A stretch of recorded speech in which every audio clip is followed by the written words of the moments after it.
Walk with me through the cellar door. A storm is coming, Francis. A portal to a more skeptical world. Cellar Door Skeptics begins right now. Prepare for the revolution with your hosts, Christopher Tanner and Chris Hanna. Welcome back to another episode of Cellar Door Skeptics. Thank you all so much for joining us here on another Tuesday evening. And you know what, Hannah? Even despite the snow outside, it is still a very lovely evening in Michigan. Though it is only 28 degrees, I will call that a win because it's not -2. Yeah, the snow was melting after it fell, so it's a big slushy snowman perfect roll out there. I spent most of the day inside staring at steel, so I can't really say anything about being nice so much. So, welcome to another episode of Cellar Door Skeptics podcast. Last week, we tried to bring the humor to that end of the spectrum, right? Did we succeed? Was it funny? I don't know. I thought it was funny.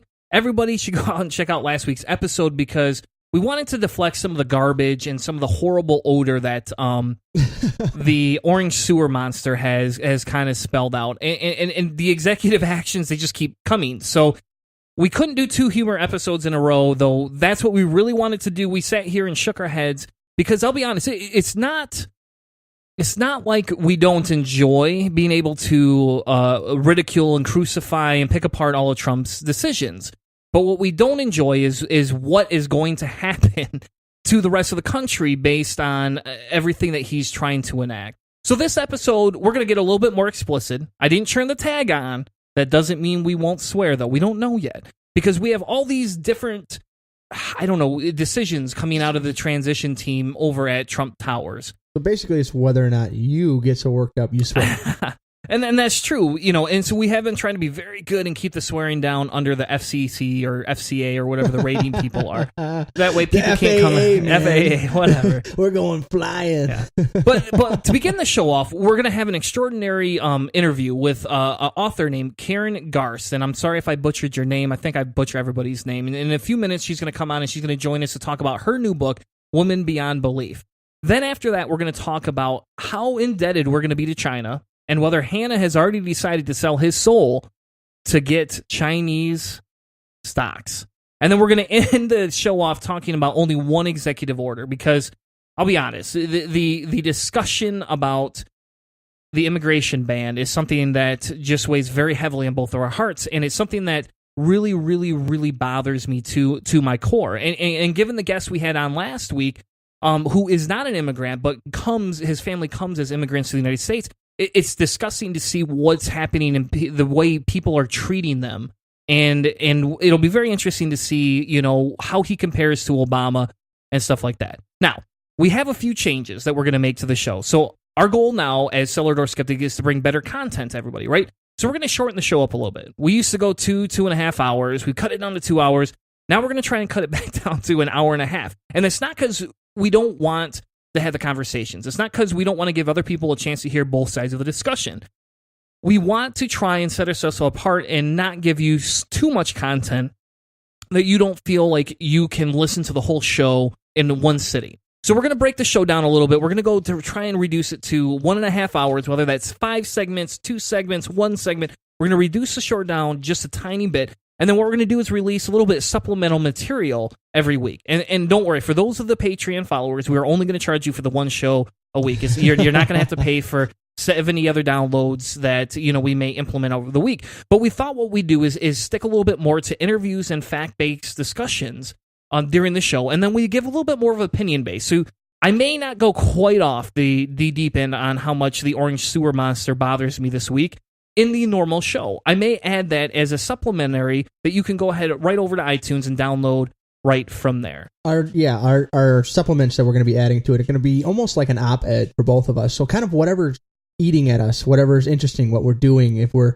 reading anything cool we want to talk about or something like that, or any cool science stuff that we just want to riff for a few minutes on, that's what we'll be doing, as opposed to, just pure rage rant moments. Although Chris will probably do that a lot more than I will. Maybe. So, in future episodes, next week we have the Angry Gay Pope, who is a crusader against Scientology. We did a Scientology episode last year. We thought we'd do another one this year. This gentleman gets a little bit more hands-on, if you want to call it that, in the fight against Scientology. Then we're also going to be talking about vegan and vegetarianism, I can't pronounce that word either, next week as well, because I find the moral discussions behind it very intriguing. I'm having a moral conflict personally, especially now having to go on a diet because of the high blood pressure and all that other gibberish that I have to deal with. And so I'm finding the discussion behind the moral side of it entertaining, and I think it's fun to try out new recipes. So I have a friend who was a vegetarian who is now a vegan, and she's going to be joining us next week to give us some tips, some hints, and then we're going to kind of just have an open discussion about it. So if you would like to join in the conversation, make sure you head over to Spreaker.com, /user/Cellar Door Skeptics, and you'll be able to join right in on the chat, or you can email us at cellardoorskeptics@gmail.com, and we'll be more than happy to read your questions live on air. After that, we're going to be talking with David Teachout from his podcast, Humanity Values. We have Glenn Tipsperky from Rational Politics Project, and then to round the month off, we're going to be talking with Chris Watson over at the Podunk Polymath Podcast. So that's just what we got coming up. If you have any people you want to have us interview, or reasonable people, I don't want to interview. I don't want to interview Ken Ham. So or it's just Ronald not going to happen.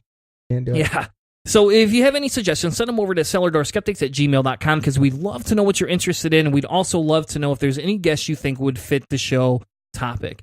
You can also find us, and I know this is a lot of announcements. I don't usually do this at all, but I just want to make sure everybody knows we're going to actually be on a couple of episodes of different podcasts coming up. So next week, we're going to be recording with Not Another Atheist Podcast, and they release an episode every 2 other weeks, and we're going to be talking, I believe, about Nazi punching and Game of Thrones.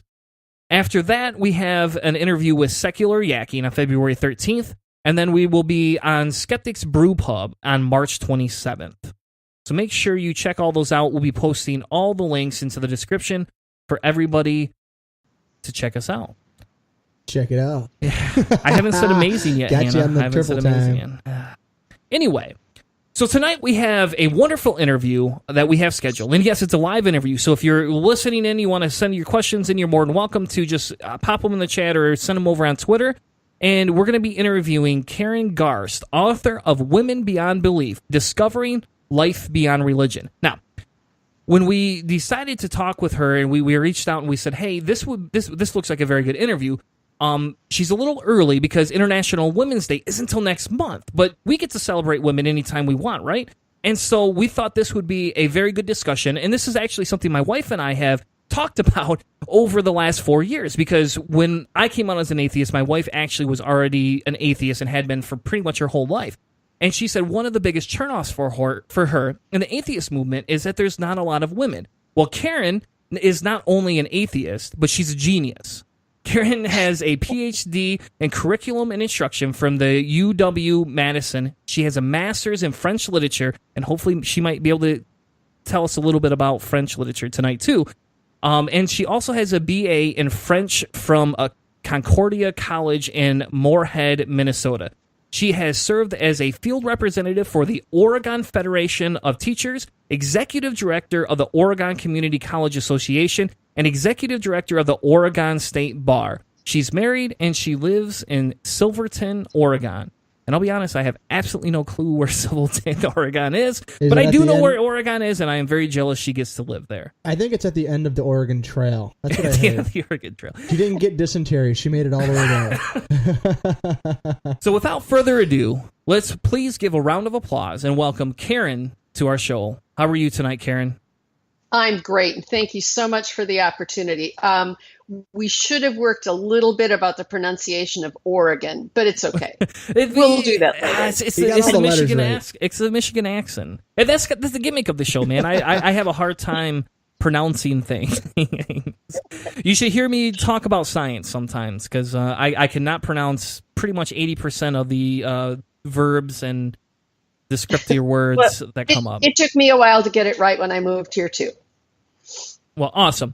And thank you so much for joining us tonight. So we talked a little bit about your book before in pre-show, and we talked about you joining the atheist movement, and I think what would be good for the audience is to get a little bit of a background, on you. So you sent me your bio, and you kind of talked about in 2014 the U.S. Supreme Court issued its decision against Burwell versus Hobby Lobby. I think everybody listening to this show, for the most part, has heard about Hobby Lobby. We're pretty young, and that's a pretty recent decision.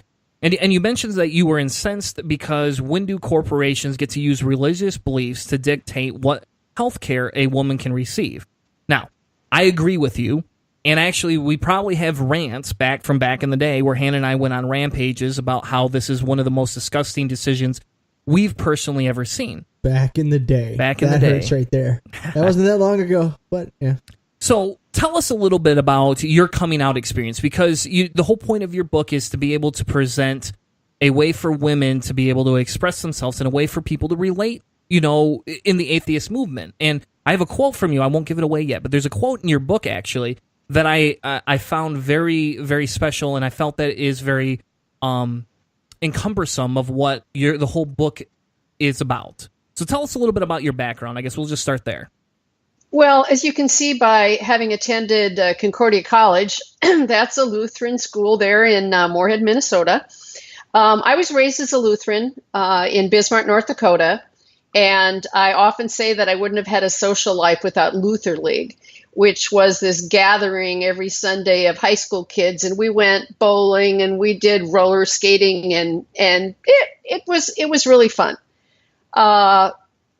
But to me, church was, I knew everybody in the pews. It was, that component of community. And so after I finished college and when I went to grad school, I never went to church because I didn't know anybody. But I did join a Lutheran church, about 20 years ago. And my husband and I went to that for a while. And then we went to this New Thought congregation, which is all paths to God. It kind of like a Unitarian Universalist. But when that went belly up, because of some shenanigans financially, we decided just to quit going to church. And I've been an atheist at that church probably for 10 years. What did it for me is when the Jesus Seminar started writing books in the 90s, I was really intrigued by that and started reading them. And the last book that I read was Bishop John Shelby Spong's book, Resurrection, Myth, or Reality. That was kind of the last thing I was clinging on to. And he really convinced me there wasn't a resurrection. So, kind of begged it. We kept going to this church. It's kind of like my mother-in-law said. She came once and she said, well, that was a really good talk, but I wouldn't call it a sermon. So it was, I'm not even sure you would call it religious. It was kind of like listening to Stephen Covey's 7 Habits. What can you do this week to improve your life, etc. But we quit going after that, and it was just nice sleeping in on Saturday. We raised our son secular. I tell him to kind of remind him about that. He didn't have any of that baggage to carry around. But when that decision came out, I was appalled.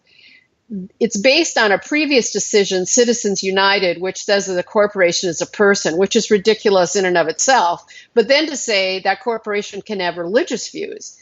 My view is nobody's making you start a business. Nobody's asking you to enter the public sphere. But whether you're baking cakes or selling craft supplies, you have to comply with the law.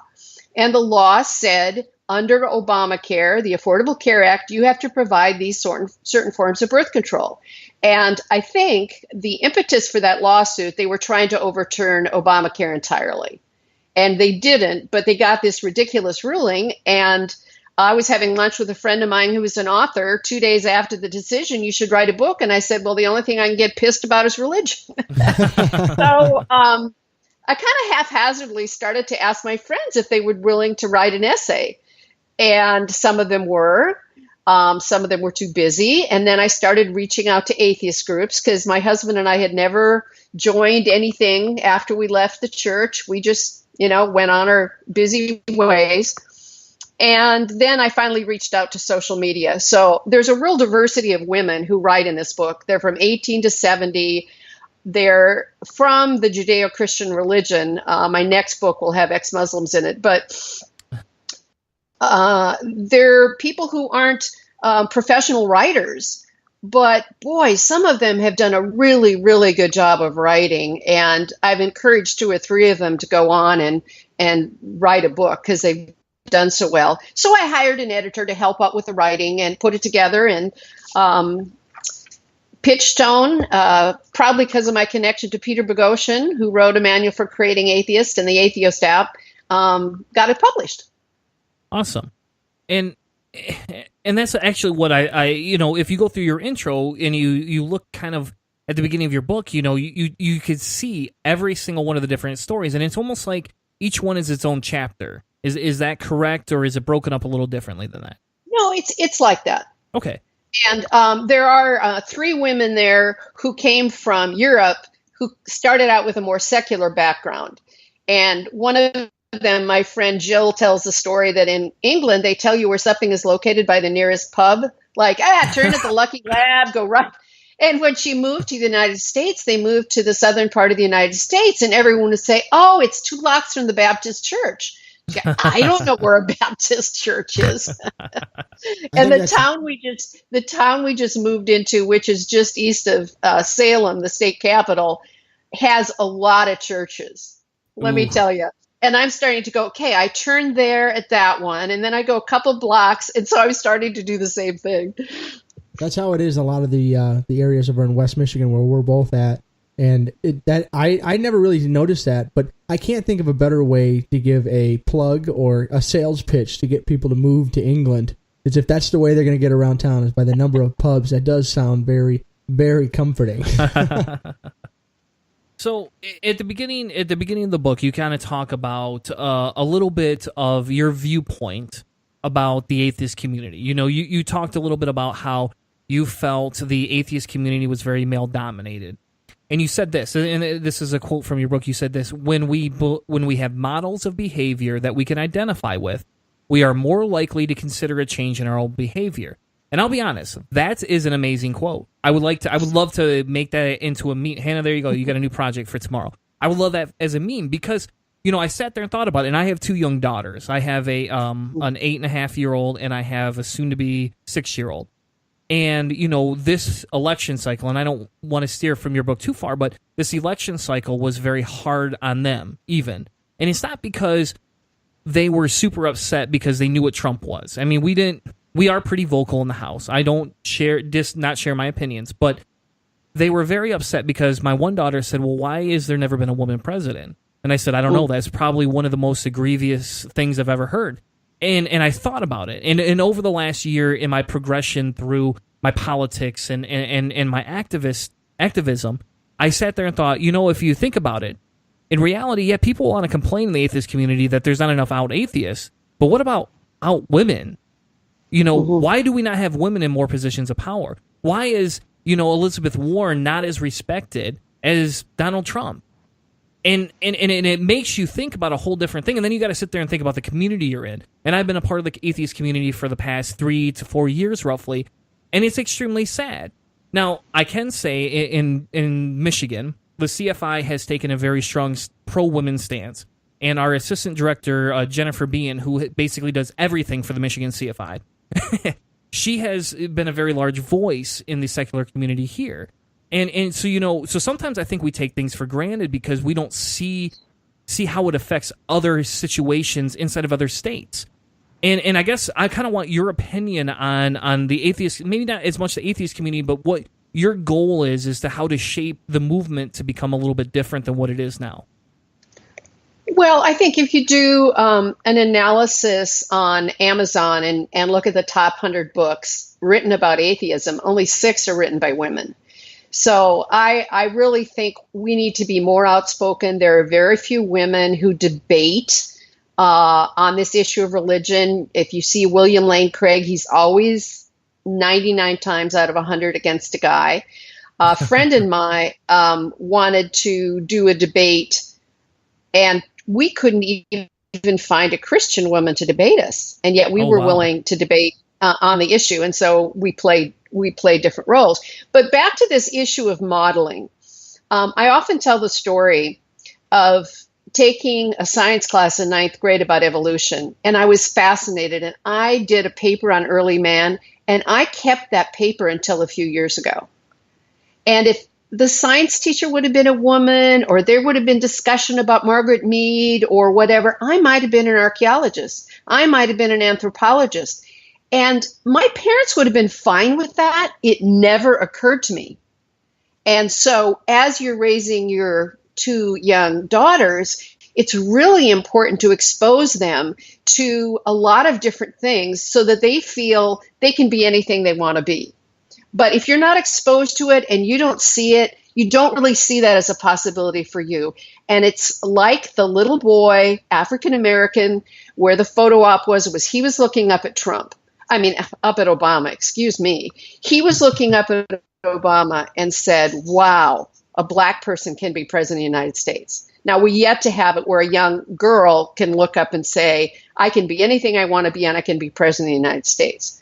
But models are really important. And not all of these stories are going to relate to everybody. And that's one of the beauties of an anthology is there's an index. You can go in there and say, oh, I want to read this because I was raised Mormon. Or I want to read this because I was raised this way. So you can pick and choose and see who you identify with. Yeah, and I think that's great because, my daughter associates with the arts. I can't count on the time of my hands that I've come home from work and she has new art on the table. And her new thing is selling it now to make a profit. So she's starting early. She's already like, my art's awesome, you're going to buy it type stuff, which is good because, in all honesty, we do encourage that. And I don't give her $20 a piece for it. We have a little bit negotiated standard, but the discussion is I make that a big point of her life. And I make it a big point, to have that conversation. And ironically enough, my ex-wife's mother still is in contact with me. She still is a big part of my life, oddly enough. And she loves my kids. She has no other grandkids other than the son I had with my ex-wife. And so she adopts my daughters as her own. And she is a very strong female figure. Now, we don't agree on religion. I will not let her take them to church. But she's very strong politically. She is very passionate about her career, and she has 3 degrees. And so, I could talk to my daughters and say, hey, do you understand this is possible? Do you understand I will do everything in my power? And it's funny because my son the other day had to have a conversation with me. He's like, well, you mentioned you were going to pay for your daughter's school, but what about mine?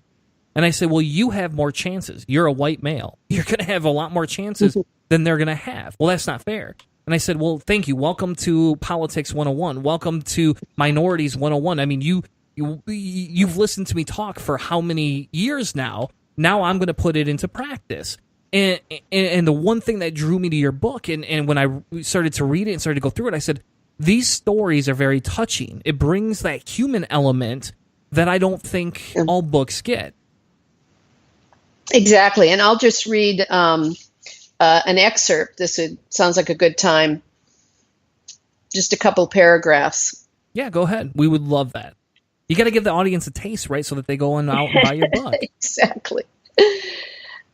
The reward offered for being willing to live a puritanical life was heaven, a place of gold and pearls. But the dangling carrot, the pie in the sky, did not compensate for the losses of pleasure and joy and dancing.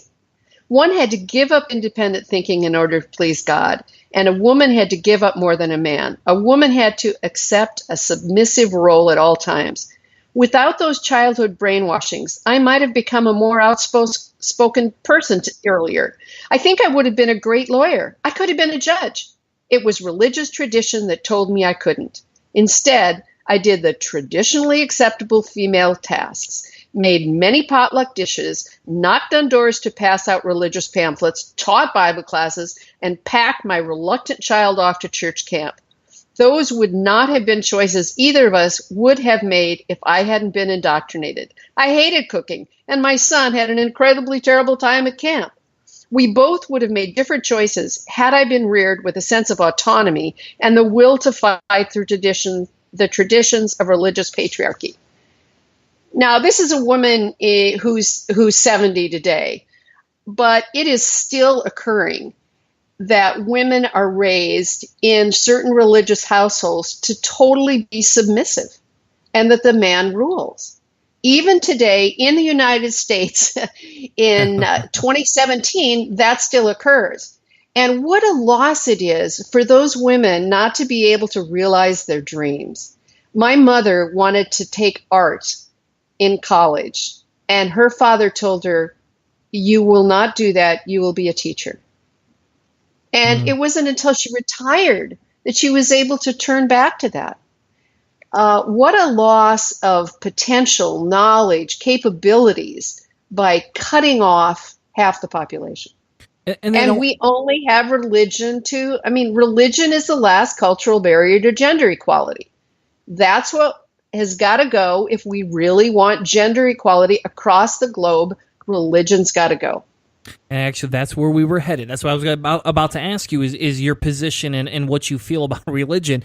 Because on the show, in my personal life, I'm a cross between an anti-theist and, an atheist apologist per se, right? And I'll be honest, I've kind of steered away from atheism as a discussion point quite a bit. I now move towards secular, I guess, is the closest thing. I am still an atheist. I just am very dispassionate about that word now. And it's not because I don't want to use it as a aggressive word to shock people and get people to look at me, right?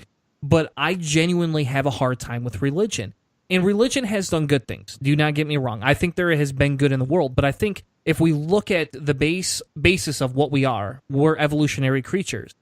And we could disagree maybe a little bit about where morals come from, whether they're objective or subjective. A lot of people, even in the atheist movement, don't agree on that. But on my side, the way I see it, is that as you evolve, you become more intelligent. Maybe not us personally, but our species. And as we become more intelligent, we develop better morals. And one of those morals, in my opinion, is that, we have equality for everybody and that we don't look to beat down any sort of minority, that we look to start to raise them up. And personally, I have a hard time with religion more than my co-host does. So Hannah didn't grow up as religious as I did. I grew up in a Baptist, in a very strict background. My sisters, what you were talking about, my sisters were subjugated to that. That was how we grew up too. Now, one of my sisters is a teacher. My other sister is a hairstylist, and she has aspirations to own her own business. And for them, they've been able to transcend that. But I don't think everybody gets that chance. And reading your book, that's exciting. But if we had to sit there and go, okay, what is, in your opinion, what is the best way to break down those religious walls? What is the best way that we can go about attacking it? Because if we do it, and I'm the only one that voices it, or there are only men voicing it, we're not taking 50% or more of the world's opinion. There's another gender here. Well, there's more than actually two genders, but and on a base level, there's at least a minimum of two genders. And if we're not going to listen to the other side, how many awesome ideas are we missing out on? Exactly. And I think in terms of the atheist movement, I feel very accepted. I attended the Reason Rally. I passed out 1,500 cards about my book on the National Mall. I attended the Women in Secularism 4 conference. And for my second book, I've secured mostly women writers who have already authored a book, atheist writers, and have really felt very good about the people I've met. I'm hoping my book encourages women to speak out and to say, okay, yeah, that's me too. I don't believe, and to talk to people.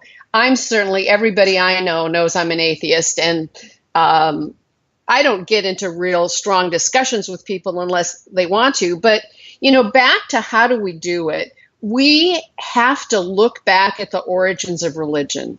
We have to explain to people how this came about. And you take just a story like Adam and Eve, there are so many elements in that story that were designed specifically to put down the female goddess. The snake was associated with the goddess. The tree was associated with the goddess. So this was a time where cultures were abandoning their women who were in the pantheon. And there may have been initially a mother goddess alone. We don't know that. But we do know in a lot of different cultures, this move to monotheism with a single male deity was happening in different cultures. And it's really fascinating. And if you look at that, you can see why the Bible was written. You can see that it reaffirmed this growing hierarchical male-dominated society. Now, a lot of people want to say, well, it's not literal, or I really look at the New Testament. But if you base your belief in God on this book, there's some serious problems there. So I think, as a former teacher, I always see an education process. Can we start a conversation? Can we move somebody along? Can we give some people models to move into a position where they don't believe in the supernatural? I mean, if everyone believed in Santa Claus, we would be really having a problem. It's like that. Believing in a unicorn, believing in Santa Claus, believing in Yahweh, frankly, it's all the same thing. It's a belief in something that doesn't exist, that there are no facts to prove it.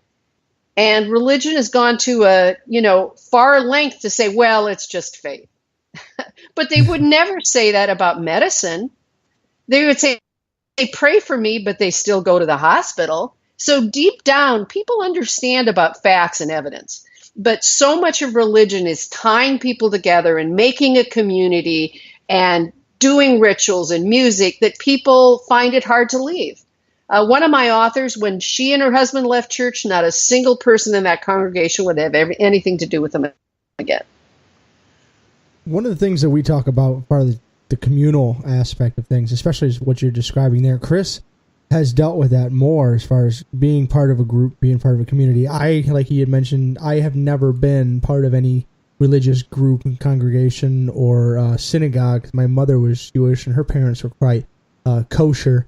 And my father's parents are Lutheran, so they probably have a lot to do with you and your past as far as the philosophy. My wife her family is Lutheran. She's pretty much, I would say, Christian light. And so I've never really seen it, but I've seen a bunch of different layers of how it acts.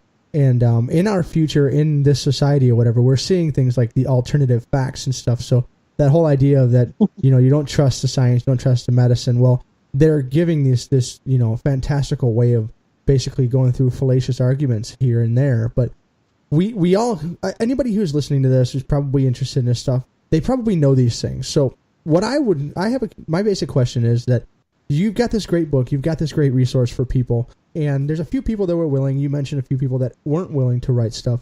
I guess what would you say would be this good starting point for women in, non-belief or agnostic leaning towards non-belief? What would be a good place for their starting place to go so that it's a comfortable place for them so that they can start on whatever process as opposed to just demanding, obviously, like you said, there are no debaters out there. We need a woman debater. Go debate on a podcast. Like, that's a big, huge step for a lot of people. What would be a good place for them to start? Well, I think a lot of people listen to podcasts, and they're podcasts that talk about, women atheists just as they talk about men atheists. There's also a number of blogs. I have a blog called Faithless Feminist. My marketing guy, his first suggestion was Godless Grandmother. I said, could we not emphasize that I'm a grandmother, please? Faithless Feminist. But on that blog, I almost exclusively discuss women and religion. And there's a number of other blogs where they do focus on that. If somebody's interested in how to raise children secular, there's blogs about that. There's also a group called Recovering from Religion. And if somebody's really having struggles leaving religion, they have just started a hotline, which is staffed by volunteers where people can, call and the person answering the phone listens to them and may give them some further resources. And they also have resources on their website. There's a site called xchristian.net that hosts a lot of blog posts about religion too. Well, and then you can find like-minded people and start that conversation. And then that's going to make you maybe want to tell your story. And a lot of these blogs, including mine, have guest posts. You can tell your story, get it out. And then more people will read it. That's great. We've actually interviewed a couple of people from Recovering from Religion and some of the different psychologists and therapists and stuff. It's awesome. I highly recommend everything that you just mentioned. And for anyone else that's been listening to the show, Chris gave me a homework assignment, and while you guys were having a nice conversation, I made a meme with the quote, and it's on our page on Facebook. You can see it. And I took one of your photos from your blog, so hopefully it's everything is okay and cool. That I used it's a nice professional looking photo, so anybody can check that out on our Facebook page if you want to share the quote that Chris likes so much. It's cool. Hey, thanks. I've never been a meme before. Well, you're a semi-serious, probably closer to what are those, the uplifting memes where you always see like the landscape and then it's like just work hard or something like that. Yours got a nice, pretty serious quote on there, because some people like the memes where it's just ridiculous or goofy, but this is a motivational meme. There you go. That's what you're a motivational meme. I appreciate it.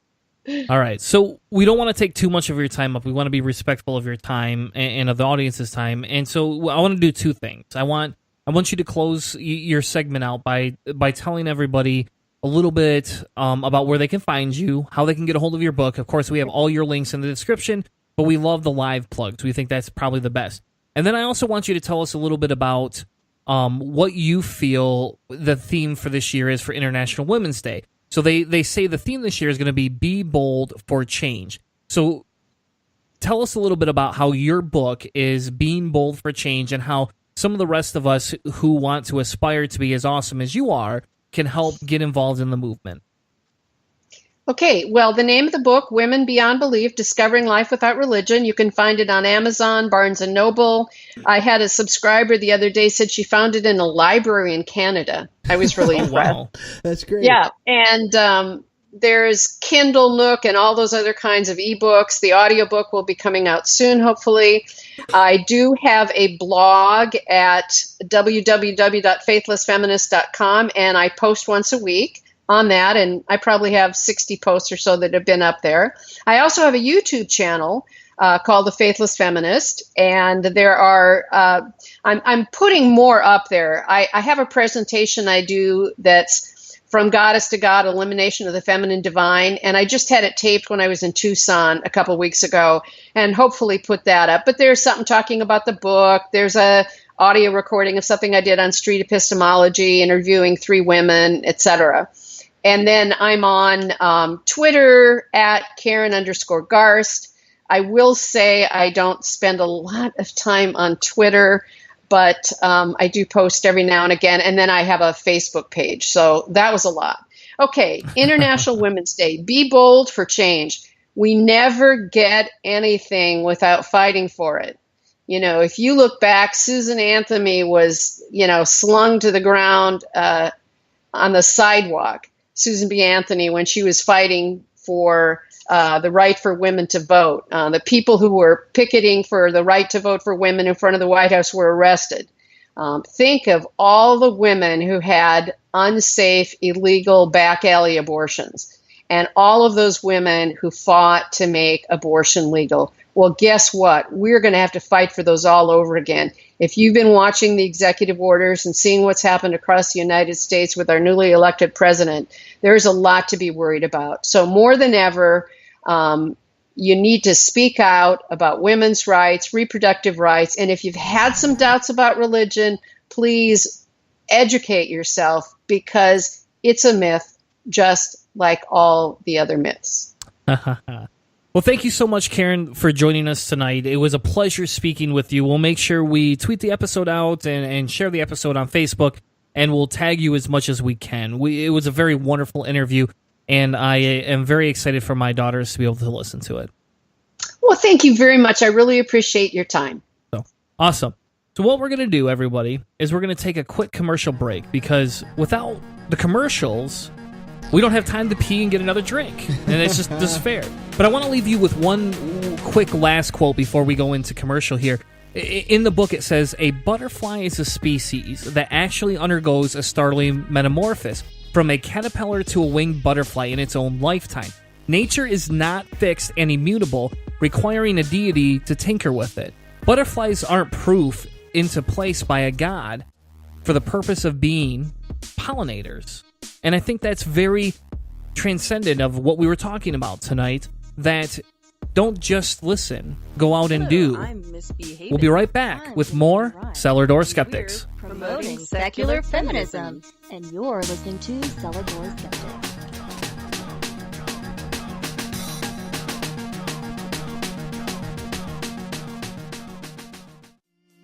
Coming to you from Reason Alliance Media, this is PSF, Promoting Secular Feminism. I'm Miss B. Haven. Wait a minute, that was the old show. You're right, Princess Sparklefarts. A new age of PSF is upon us, and it will be so very uterific.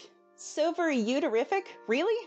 Your name is Princess Sparklefarts. You have no room to criticize. Our show will be returning on Galentine's Day 2017, which is February 13th, with a special episode about the Women's March in DC, where we have one of our crew marching. We'll also introduce you to the PSF 2.0 crew, Miss Amthrope, Vegeta George, Mora Abortions, Bella Constrictor, and your old favorite, Miss B. Haven. Tune in on February 13th and every week after on iTunes, Spreaker, Stitcher, YouTube, on our Android app available in the Google Play Store, and check out our website for old episodes, new episodes, and the upcoming blog. There's even a post right now about what we can do to support each other and the organizations we love in facing the new regime. I'm Miss B. Haven, keeping the humorous in your uterus. If you'd like to join the ranks of Patreons and sponsor the show, head over to patreon.com/Cellar Door Skeptics. For less than a 20-ounce soda or an energy drink each week, you can help sponsor us, the hosts, and our charity of choice. Patreon helps Cellar Door Skeptics create better content, become better activists, and it's going to help you stay healthier by drinking one less soda or one less energy drink each week. Click the link in the notes of the show to sponsor us today, because we bring the discussion with the sources.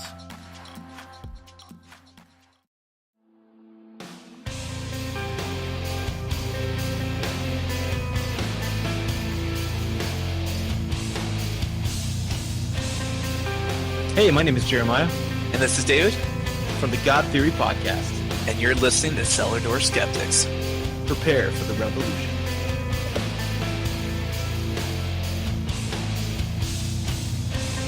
Now, back to the show.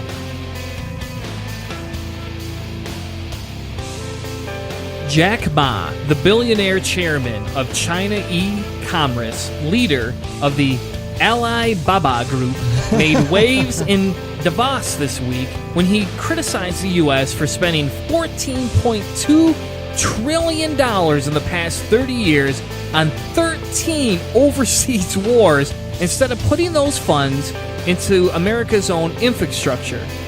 Welcome back to Cellar Door Skeptics. We're going to talk about how we're leaving the TPP, how China may be taking over, and how the U.S. should have spent a lot more bloody money investing in the futures of our kids, of our citizens, rather than trying to kill people that disagreed with our religious belief. Now, I will preface this by saying that interview was amazing. I really like that type of thing. We haven't done a secular interview in a little while. We haven't done a really, really religious segment in a while. No, we haven't. And I feel it's going to taint a little bit of the rest of this episode in a good way, because when we look at this and we look at what's going on with the TPP and we look at what's going on with China and all these other things, what's going to happen, right, Hannah? What are we going to do? Where are we going to go with it? China's telling us, why are you spending trillions of dollars in wars when you could be spending money on building America and making America great? Now, what's the one thing we haven't heard from Trump? He's going to stop going to war. We haven't heard that yet. But yet he pulled us out of all of the trade deals and stuff. He immediately went economic, which we kind of expected. He's the businessman, right? Yeah, and that's actually a fair agreement. Now, the problem becomes, though, what is he going to invest in? Where is that money going to go? And why are we not defunding the military faster? But I think I'm jumping ahead here. Yep. I think I'm moving a little too fast, because we want to stop real quick, and we're going to do a shot in a second here. And we're going to do a shot for our Patreon subscribers. And I'll tell you what, if we get enough Patreon subscribers, we'll do a shot for every 10 of them. But we're not that far yet. But thank you so much to our infamous Patreon subscribers who have helped us make the show sound a little bit better and help us donate to all the causes that we so love. Thank you, Ellen and Denny, so much for being our Patreon subscribers, and this is for you. Oh, yeah. Now, back to the show. Pause to savor it. All right, so the whole thing Hold is... on before you go into that. So let's talk about the savory, and I'm going to derail this China conversation for 30 seconds. My with some of my new restrictions in my diets and stuff like that, I had to quit drinking energy drinks. Now, I quit drinking. I used to drink 1 a day to 2 a day. And I actually quit doing that back in December, well before I went and got diagnosed with anything. And then you come over with a bottle of Jaeger. I've been clean off Jaeger for 3 weeks, and here comes Hannah walking in, I didn't buy you a Christmas present, but let's drink this together. So now I've had energy drinks, but only with Hannah and only during the show. That's the moderation they tell us about, right? To stay healthy in moderation. It is. But my friend and I actually kind of got in a little bit of a debate because he was like, hey, you know, why do you even do the shots? Do you even like the taste of Jaeger? And I say, yeah. Yeah. He's like, why don't you sip on it? Why don't you sip on the shot? Why are you downing a shot? And that's a fair point. And I think that's going to be a discussion for our From the Vault series that will be coming out every Thursday about Hannah's and my opinions on random things. So if you skip the beginning of the show, just kind of a little shout out to the change up of the format. We are going to go to a little bit shorter of a show every week, and we're going to be releasing opinionated blogs or vlogs or audio logs, if you want to call it that. Just some random content. Just a little bit mixed up. Yeah, because Hannah's kind of a mixed up guy. But anyway, Hannah, you brought these topics up. You came to me and said, hey, I want to know what we're going to do about this, the infrastructure. I want to talk about, you know, the TPP leaving. And I'll be honest, at first when you posted all these links and you talked about our Chinese future, I'm sitting here thinking, what the hell are you talking about? And then you're like, well, I want to talk about the TPP, leaving the TPP. And I was like, well, what does that have to do with China, A? I don't understand what that has to do with China. But, and again, this is before I read the articles, but what does it have to do with China, A? And B, why are you upset we're leaving the TPP? I thought we did actually a whole segment on this about 6 months ago that talked about why we're against the TPP to begin with. Well, I'm still against the TPP. So the whole idea of when I basically was putting down some ideas for the Chinese future, and that's basically the idea of an economic driver to the Chinese economy becoming a world superpower. So we haven't had any new superpowers since the Soviet Union basically just assembled itself. And there's really no way for a country to become a world superpower. The United States policing arm in their strategic bases throughout the world are so vast, and our defense budget is so big that nobody can really ever become a competent threat aside from nuclear weapons to become a world superpower, to start a Cold War of sorts. The Russians have a chance to with their old infrastructure, but they still have major economic problems, and the sanctions that we put on them really pushed them away. So what we have here is the idea of a new kind of superpower. The evolution of humanity, in my eyes, is an economic superpower. So the United States is both, all at the same time. But I really do think that it's possible to become a world superpower on an economic basis alone. And so the idea of the Chinese future, in my eyes, is the United States losing our grip on the economic strength of being the anchor of the world economy. And I'm a big fan of a manga anime series called Ghost in the Shell. And in Ghost in the Shell, the United States has had basically a downturn. We have had a civil war. There's been World War III. There have been wars that have happened, and the United States continued in its, I would say, Cold War, but even pre-Cold War. So it's World War II era power, strength, and might over investing in your people, investing in education, investing in infrastructure, and becoming, a smarter, faster, better country. We're still on oil. We're still on these old technologies, and we're fighting, it seems, to keep this old, destructive, and, let's face it, poisonous to the world technology. And China has been investing in really good things we'll get into in a minute. So in my eyes, China's making all the right steps about boosting its economy. There are some bad things that are happening. China hasn't met its growth expectations in a while. In the last few months have been surprising for them. But what I'm seeing is the U.S. taking these steps of isolation and removing itself from like a globalized world. So in my eyes, if China plays its cards right, it could become the hottest guy to date when it comes to our world economy.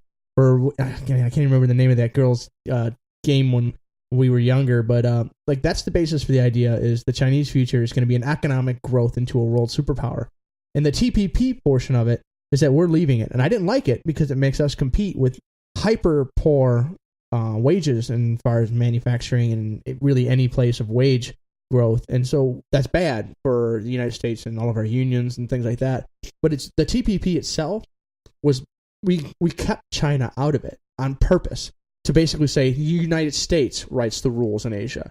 We are the ones who make these decisions. We set up the trade routes. We set up the trade goals. We are the ones in charge. And now that we're leaving, the TPP is essentially probably just going to fall to the wayside. China has a chance to step up and create a group or a group like this, or a trade partnership like this, and take the lead in it. And they've actually already said that. So you mentioned Alibaba's the Chinese billionaire. He was recently in major part of Twitter, basically becoming viral. He basically said that the United States has wasted $14 trillion while the Chinese have spent their money on themselves, on their infrastructure, on growth, on whatever they could. And says that we are wasting our money. If you think of what that $14.2 trillion in 30 years would do over 13 overseas wars, what could we have gotten from that? I mean, what could we do? We created the internet, the actual usable, as far as making it a financial investable thing. These are things that the United States used to do. And Silicon Valley is now in Italy, the best science and computer science stuff. We're losing these things, and I really think that isolationist stuff and the Chinese calling us out on it, they're playing the cards right. So that's the basis, Chris, for the whole idea of bringing on this segment. So, if I get you correctly, it seems like the U.S. was involved in the TPP. We headed it. We spearheaded it. It was spearheaded Obama's baby. Okay, it was Obama's baby, really? Yeah. And I really must have been out of touch. and in all fairness, and I'm going to say this in all fairness, I think there is a fair criticism sometimes of those in the Democratic Party and those on the left, because I do think the media babies us sometimes. And because I'll be honest, I didn't know what the TPP was until Bernie. And then, then I started reading into it. We did a segment, and it's like, well, I'm very against the TPP. I can't stand it. I don't understand why we would do this. But even to this day, I didn't know we spearheaded it. That's impotent news to me, or epic news to me, I guess. Well, we also have the Chinese are making smart decisions when it comes to avoiding the U.S. trade war. So one of the things that Trump has basically said, and this is kind of his idea of politics. It's more of his way of doing business. So he is rich, and the way he usually deals with being rich and getting what he wants is he takes his massive wealth and he smashes you in the face with it. So let's say you're a small guy who are trying to get a better deal, or you finished a project and you're trying to get paid. Trump just swings the big hammer of money at you, threatening lawsuits or whatever, to get a better deal, to get you to cut costs, to do. I mean, he strong arms people, and so he's applying this dog eat dog, Wolf of Wall Street to politics, and he's been threatening things like trade wars and just jacking up tariffs on countries like Mexico and China. And Alibaba's Ma, he is basically, Jack Ma has said that he wants to avoid a trade war at all costs, because he, unlike President Trump, actually understands what happens to a trade war. And you isolate and you become shrunken down. The United States and China have vast holdings back and forth between each other, and China really does depend on us. They are a regional power. They're incredibly strong in their area, and they're growing very, very fast. Just look at what they've been doing in the international waters right around their country. I mean, they've been building and pushing a lot of buttons as far as the United States is concerned. And what are we doing? We're threatening their economy, and we're threatening purchases and stuff like that. So Jack Ma understands that countries that isolate themselves and shrink themselves away from the economy, like anti-globalization, it's bad for everybody involved, and he's trying to keep that. He's trying to keep that profit and that benefit, because the U.S. is the world's largest economy. And President Trump just seems like to be a little bit more willing to just dive into that. And I personally feel that is going to be an economic decision that will shrink the strength of the U.S. market and give the Chinese a place to grow. So it's the idea of a zero-sum game, which I don't believe it's zero-sum in politics. But when it comes to economic power, I really do think there's a closer thing. So if the U.S. loses, somebody stands to gain. And I would say it's probably going to be the Asians. So China, South Korea have really seen really, really strong growth. And they've been very, very good at capitalizing in places where the U.S. kind of misstepped. South Korea, I've said this multiple times on the show, 4, 7, 8 times as fast as our internet speeds on average. I mean, they've invested in their infrastructure. They're a smaller country, obviously, but we haven't done that. We are way behind when it comes to our tech like that. And this is a reason why. It's because we're fighting with people and battling with stuff, and I think Trump would exacerbate that. All right, so that's fair, right? I think that's a fair assessment. Now, I want to stop here for a second, and I want to challenge you a little bit, and I want, because I like this show to be about free ideas, and I like to play the contrarian a little bit sometimes. You should know that by now. You've done this with me for a year and a half, so I don't know if I have a problem with U.S. losing control of some of that.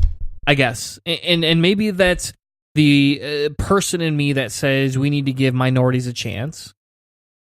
I think there is a twofold discussion to this because, in all fairness, China is definitely not the best person or best country when it comes to energy usage and human rights. In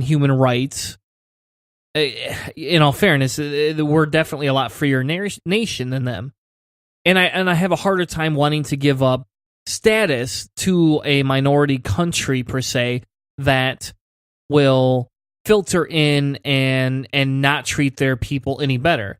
Now, if it changes, and for example, you have a Reuters article that it kind of looks like they're changing a little bit, but in all fairness, I want to be very careful because we have to weigh this in balance, right? There has to be a balance. There has to be a discussion on this because I'm going to take Mexico. I'm going to divert from China for 30 seconds, and I want to talk about Mexico.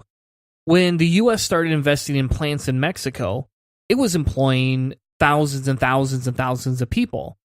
It was employing them and giving them livelihoods that made more than what was happening throughout the rest of their country. So people in China you're talking about are getting jobs? No, I'm talking about Mexico. People in Mexico are getting jobs. Yes, when the U.S. started to export a lot of their manufacturing to Mexico, people were getting jobs. There was a lot more money invested in the Mexico economy. Now, I don't agree with paying somebody $2 an hour. But somebody making $2 an hour was making more money than they would make without that job, A. B, they were also making more money than they would doing other types of jobs in the country. Again, I don't agree that they should be only paying them $2 an hour. I don't agree with that at all. I'm actually aggressively against that. But in all fairness, we have to look at the other side and say, okay, the U.S. manufacturers saved millions and millions of dollars by exporting all their manufacturing to Mexico. It screwed the U.S. But on the opposite side, what it did, it benefited Mexico a little bit. Now, how do you weigh this, Hannah? I mean, we're talking about China. So, part of me wants to help the underdog, right? That's my personality. I want to help those people that need help. I know I come from a privileged position. I know this. I recognize this. And I want to change that. And we've had this discussion a little bit before, and Joe Elder over at Paleo Radio and I we actually agree on this point. When we talk about minorities coming to power, there's only X amount of power that you can have. You have to give it up and you have to relinquish it. So if there's 100 white people that hold power, if you want more minorities to come on board, you have to hand over some of that power because you can't just expand the power. It's not like you just create more power because it just resets the balance and takes that power away. I don't want to say there's an infinite or uninfinite number of power to be had. You're basically describing the zero-sum game. I am. And I don't disagree with it, but I want to make sure when you address this, you look at the whole situation. Which is worse? If we have to look at the worst of two evils, what is worse? Is it worse that we're looking at expanding power of other minority nations? Or is it worse that they're not actually going to use things to better humanity, that they're just going to take advantage of it? Basically, when I think of this, I also deal with the same situation. What we're looking at is what way can we rise the quality of life for everyone involved? So let's say we do create these trade deals. So like NAFTA, you're talking about NAFTA. NAFTA benefited Mexico significantly. They had massive increases in the total income in that country. It went to a very few people because that's the way the Mexican structure and their economy is set up. It's very oligarchical and plutocratic already, but we did see benefits to the poor people in Mexico getting industrial jobs, and so that's a benefit. So we saw a rise in their general quality of life. We saw a decrease in the American quality of life as far as the middle class being dissipated and that growing the lower class, But we also saw a rise in the most wealthy in this country. So what we did was we increased some of that money went to increase the quality of life in Mexico, and some of the money went to increase the quality further at the top of our scale. So what we're looking at is what can we do to raise the quality of life for all the people that are involved in all of these trade deals. And one of the things that we like to say in the United States, as when I say we, is when we create a trade deal, we are assuming or expecting the country that we're doing these new deals with to basically distribute its money evenly across the board so that everyone gets a little bit of that wealth. Everyone benefits from that. And Mexico obviously distributed it a little bit at the bottom and a lot at the top. That's why there's only one or two people that own the entire oil business in the entire country. In the United States, we similarly sort of did the same thing, as we saw people who own major manufacturing centers benefit immensely from being able to outsource their manufacturing, and they kept that money. That money was not redistributed back into the rest of the country. So the idea that, hey, look, all this new technology and all this new stuff that's taking away my manufacturing jobs, now I don't have anything to do. Well, we should be happy about that because now I have more time to do what I want. But we don't have ways to replace that income. And so we have better technology and we have higher quality of, or standard of living, but our quality of life is not as good because we're losing our middle class. And so we have to balance that out and basically spread the distribution of wealth out. China is very much the same way. And think of something like the TPP. If the U.S. was directly involved with them in the TPP, we would, if we had included them, the poor people in China more than likely would not see a lot of that money. Let's face it. Like, the Chinese leaders are very, very, very wealthy. I would attribute it similar to the way the Russian economy works as well. In the U.S., I'm sorry to say, it looks just like those countries now. Like, we don't have that strong middle class. And so this is the issue that we're trying to do, is like create these deals back and forth with these countries, just like what you said. It makes Mexico better, but it directly takes away from our middle class. Well, we should spread that out a little bit. Everybody in the country should lose a little bit. And so that would be even. But we isolated it to the middle class, and that's where exactly. I think, and that's part of the reason I had a problem with the TPP. You know, once we had that conversation, is that it doesn't affect the top elite in China as much as it does the bottom end and even the middle class, right? Yep. And that's my biggest problem. And I'll be honest, in all fairness to Trump, and that you will not hear me, Chris Tanner, say that very often. But in all fairness to Trump, I'm against the TPP for similar reasons, that I don't believe in large globalization unless we can agree on humanist standards to guide how we make money and do those things. I don't think we're there yet. I wish we were. I'm going to fight for that. Deal. It should be part of the deal. The TPP put us against other manufacturing in other countries, but it wasn't saying you have to pay them living wages. It didn't say anything about that. Yep. It just said now we here get to compete against 20 cents a day in China. Like, there's no way. Yes, which is a huge critique, in my opinion, of the Obama administration. Now, the problem becomes is that we have NAFTA, right? And you know, we had the TPP. And there's these problems of, if it's already in place, I think there should be a better transition plan. I'm not in agreement with Trump in that we just go, day one, boom, done and out. Yeah, pigeon shooting. I don't agree with that at all. But I do agree with removing ourselves from that, because what should we be doing? We should be working together, especially with the EU, for Christ's sake. We should be working together to build a better humanitarian base before we create trade deals. And I'm not saying we should screw over other countries, but at some point, you have to look at it and say, if a country is not willing to change, you could do one of two things. You can go to war with them. Or sanction them. You can sanction them. Or you can ignore them. And if you ignore either which one will cost human life, no matter what way you look at it. The difference is, how do you want to cost the human life?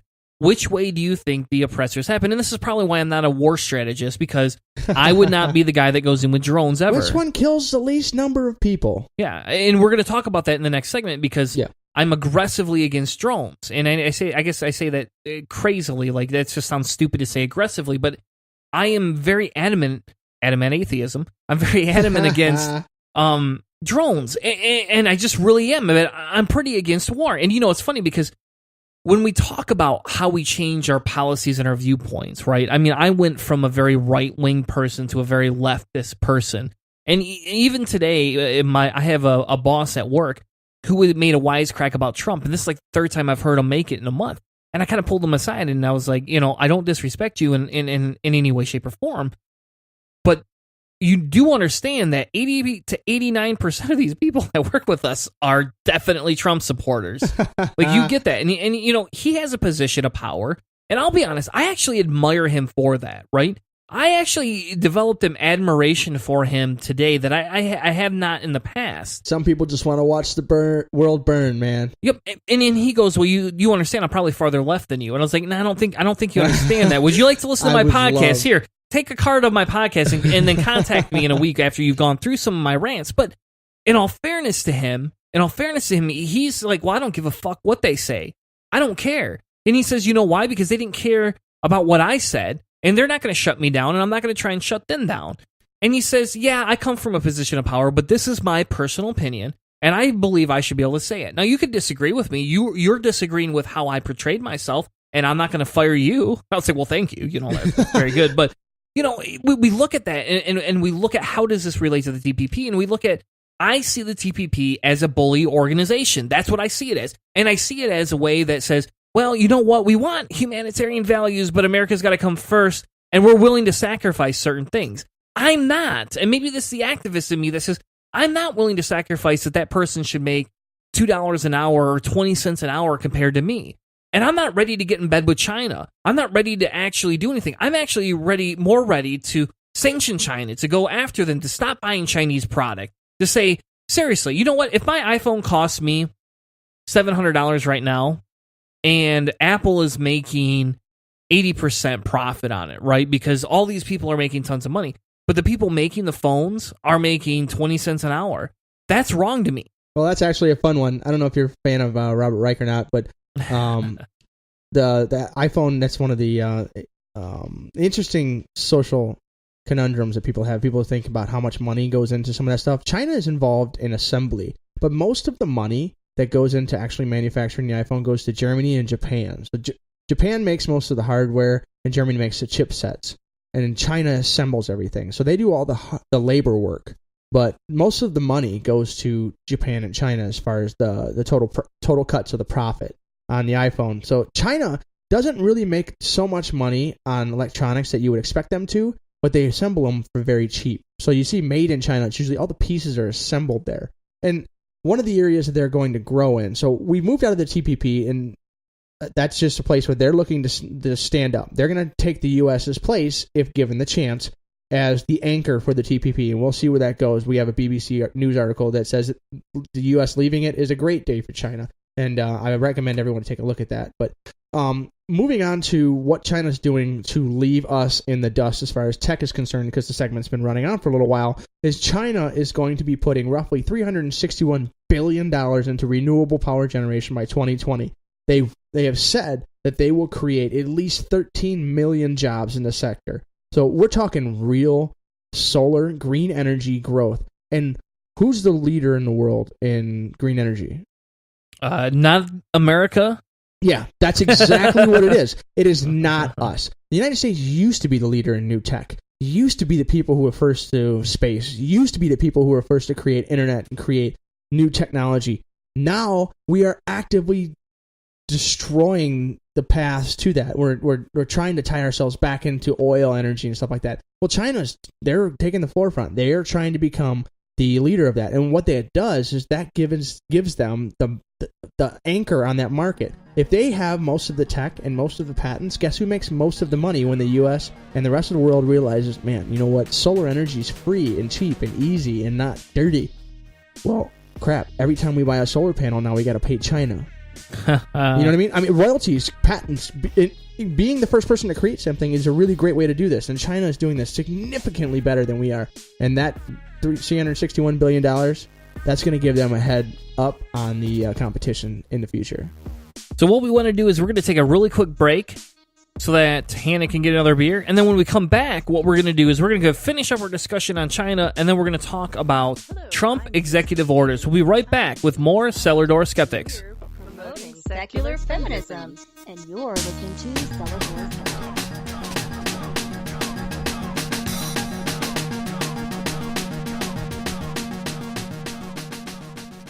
Hi, Hi, I'm Trav Mamone. And I'm Morgan Stringer. Do you like drunken rants, major shade throwing, and semi-funny skits? Do you often find yourself reading the news and thinking, are you shitting me? Then check out the Bi Skeptical podcast. Every 2 weeks, we discuss politics, religion, and current events from a skeptical point of view. You can find us on iTunes, Spreaker, and Stitcher. Check us out, because in the end, we're all a little bi-curious. Looking for something new and exciting, or maybe just a change from the old Atheist Show format? Cellar Door Skeptics podcast provides listeners with hours of enjoyment each week on Spreaker and iTunes. Check us out as we talk politics, religion, science, reviews of books and music, along with the occasional interview just for a twist. Join Christopher Tanner and Chris Hanna every Tuesday night at 8 p.m. Eastern as they bring fresh content to you. Walk with us through the cellar door as we help you prepare for the revolution. You can find us on Spreaker, iTunes, YouTube, and even on Facebook. I can't believe you two took that raving lunatic seriously. What do you think this is?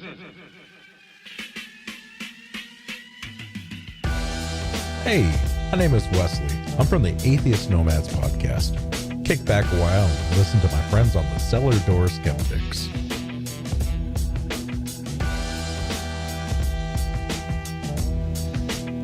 And now, back to Cellar Door Skeptics with your hosts, Christopher Tanner and Chris Hanna.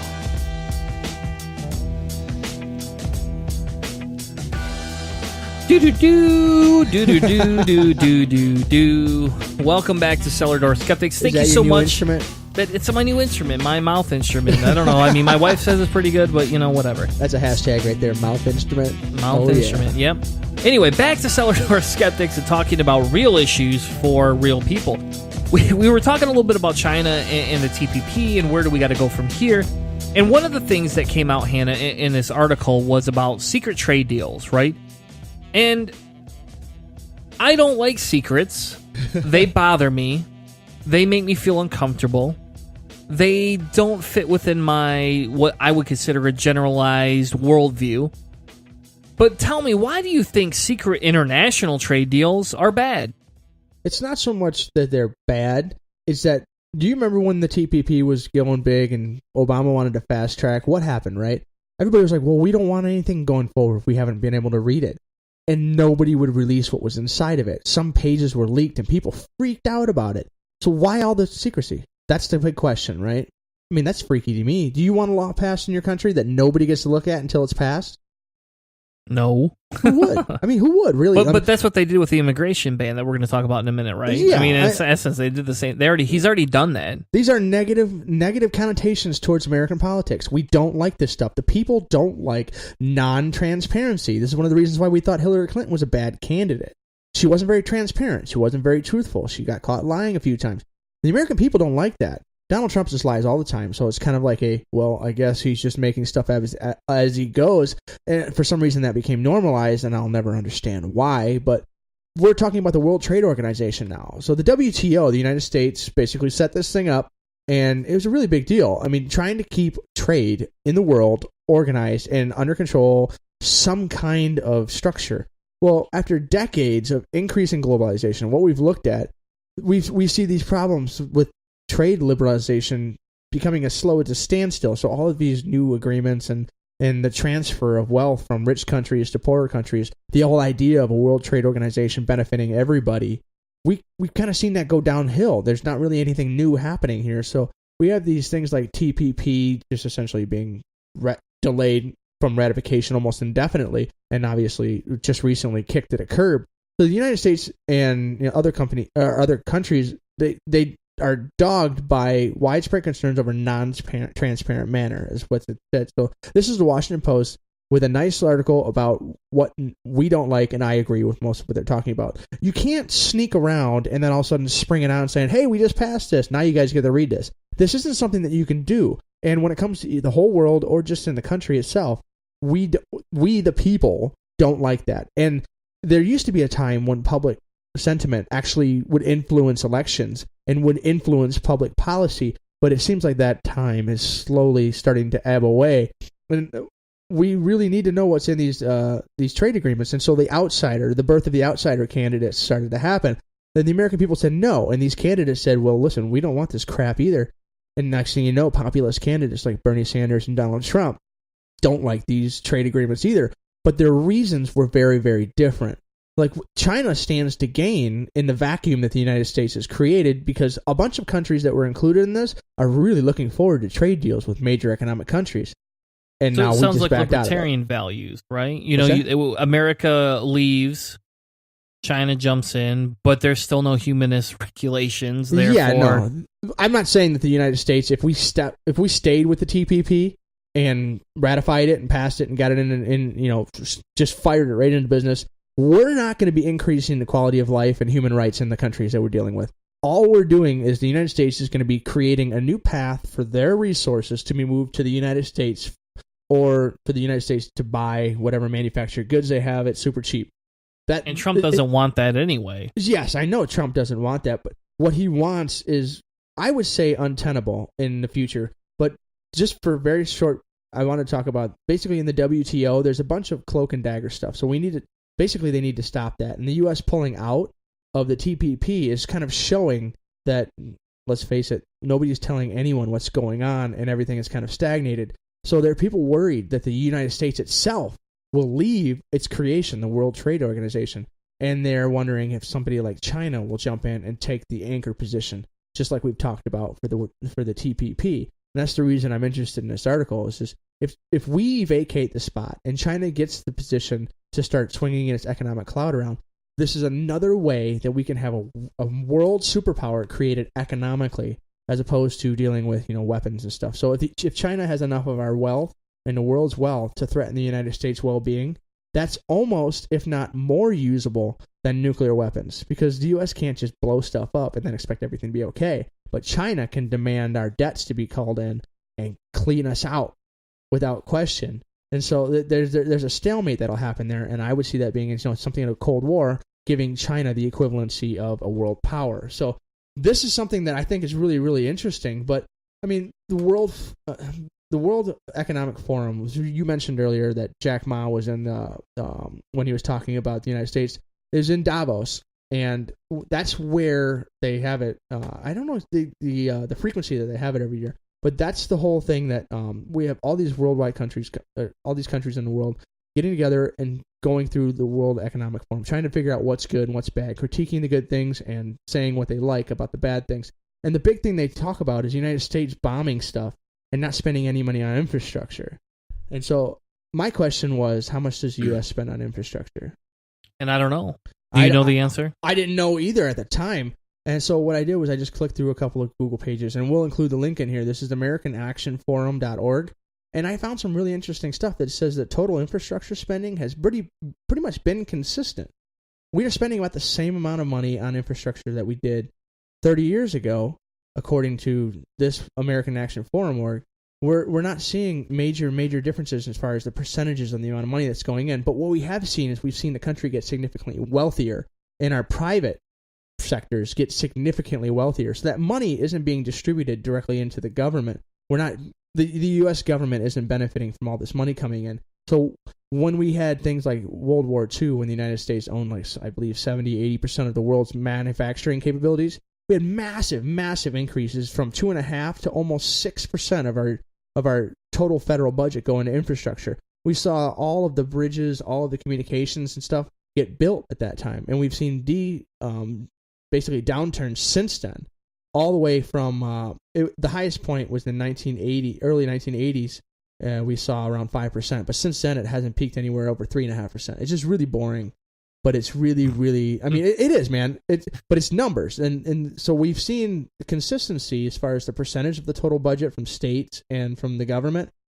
We haven't seen that change, but we haven't seen an increase in, you know, the U.S. economic clout. So I would love to see the U.S. start spending that money, you know, $14 trillion in our infrastructure, as opposed to spending it on bombs. Education. Yeah. Well, anything is better than bombs. Well, you can't educate through bombs, can you? And we just, they confirmed for Betsy DeVos, so that's kind of scary. It is. Well, if you would like to learn more, we have all the links in the description. We want to transition into the last segment of the show because I feel this is an important segment, and this is a very passionate segment for me, for many different reasons. I won't sit here and say that it doesn't affect other people, but the more that I get into how do we work it through life, what do we do through things, where do we go, how do we use our activism to best benefit society? This is one of the executive orders that have stand out to me. Now, I heard today, and again, this is just me speculating, is that I heard today that Trump's not going to do anything with the equality in marriage order that came across from Obama. So, if that happens, I'm excited. I can say, hey, good job, Donald Trump. That'd be the first thing he left in place that I could agree with. But he created this refugee ban. And it's kind of funny because our friends over at Paleo Radio, there's a gentleman named Jeremiah Bannister. We love you, Jeremiah, but Jeremiah and I don't always agree on this. Now, I'll be honest, him and I debated more about the discussions on the wall. And we do. It's funny because him and I will have private debates that we don't share with anybody else because it's a way for the two of us to express ideas on both sides in a safe environment, in a safe space, basically, where I don't have to worry about whether he's going to defriend me, yell at me, get angry, tell me I'm a piece of shit, anything like that. And that's the nice thing about my relationship with Jeremiah is that we disagree on a lot of things, but it allows us to provide a discussion between the two of us that is definitely not, I would say, super friendly.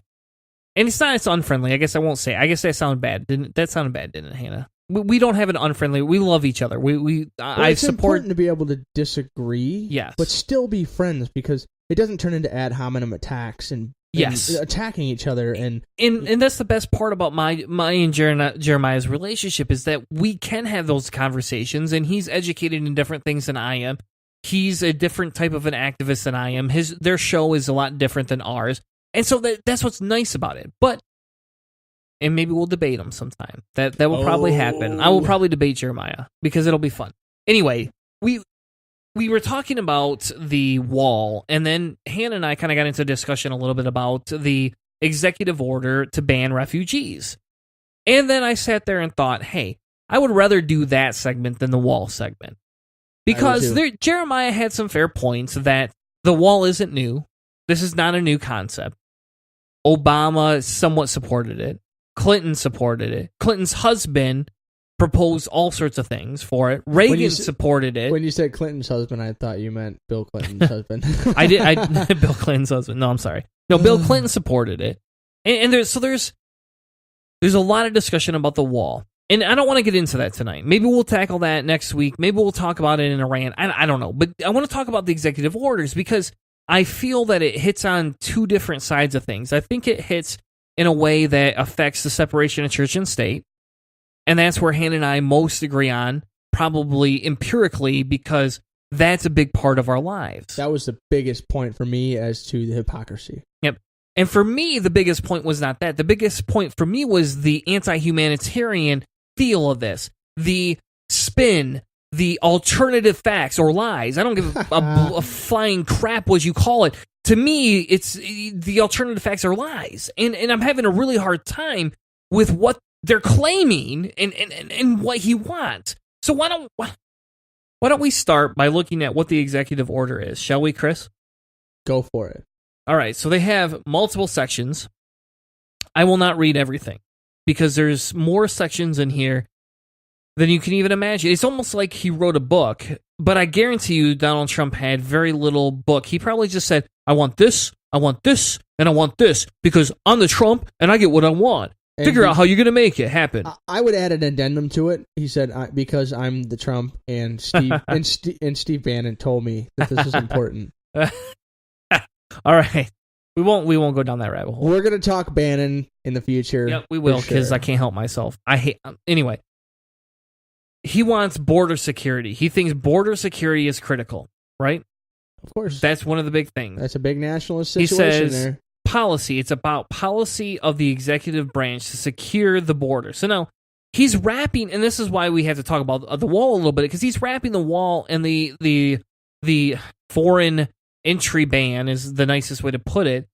into one, discussion, and I have a hard time with that. He has a definition of asylum, and he says we need to re-give a meaning to asylum, what asylum means. He's talking about detention facilities. Where have we heard that term before? Why do we need them? Why do we need detention facilities? Why do we have so many already? Exactly. Why do they still exist from the fucking 30s? I gotta put the expletive out. Oh, we got the first one. The first one. Third one. Is it? Yes. He's talking about detaining potential illegal entry.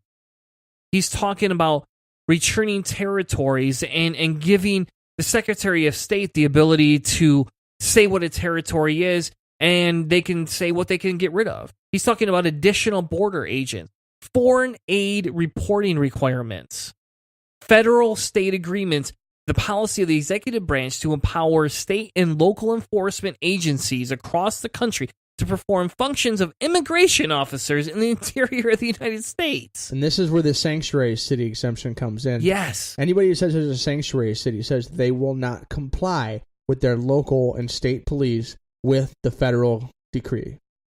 He talks about parole, asylum, and removal, a policy of the executive branch to end the abuse of parole and asylum provisions currently used to prevent the lawful removal of aliens. Right? Now, that's not universal aliens, right? It's not the aliens that are coming down in a spaceship, because I don't believe in those either.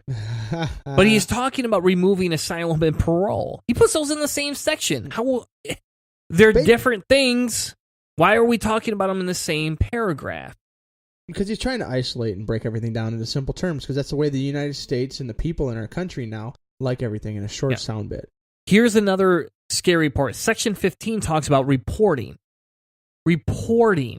Except as otherwise provided in this order, the Secretary within 90 days of the date of this order and the Attorney General within 180 days shall each submit to the President. Now, this is to the President, not to a committee. This is to him personally, a report on the progress of the directives contained in this order.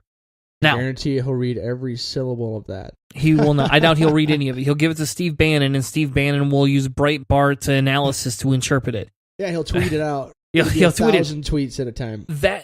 Okay. So if we're going to focus on something, we're going to start here. He's talking about telling people to report directly to him. I have a problem with that. Just because you're the United States president doesn't mean people report to you. Do you not understand how the frickin' government works here? Do you not get it? Then nobody reports directly to you. You aren't some figurehead. You're not a dictator. Hello? How do you not get this? How is this hard? That's a Biff moment you just had there. Hello? Yes, exactly. I will seriously say that, okay, the whole idea of that, like, we'll report directly to the president, is him fulfilling basically his declarations in his campaign that he was the candidate of law and order. He can bring about the changes that we want. He can save and protect this country. And so what does that sound like, Hannah? He has to have stuff in there, though, like that, because what's going to happen is that the people who will support this kind of legislation will look at that and they'll see that in there and say Trump is fulfilling his promise. He's saying exactly whether or not he actually does this, whether or not this is actually done and implemented and used and run the proper way. What he's doing is he's covering his tracks to make sure he stays true to his promises. And this is a really big thing because people, my father included, has been saying that he doesn't usually agree with Trump, but what he says is that if Trump doesn't stay true to his promises, the things that he said, benefiting manufacturing, stopping illegal criminals and stuff like that, that he will be crucified. He will actually, because he's such a populist candidate, the people will get pissed and they will put him on a freaking stake in the front yard of the White House. They will not do that. I know it wouldn't be that bad, but I agree with my father 100% on this. Is that he has to produce, he has to deliver. And unfortunately, the way that he is going to deliver is going to be through very authoritarian stuff like this. So I hope he doesn't deliver, obviously, because I don't like the idea of authoritarian decrees throughout our country as far as the executive,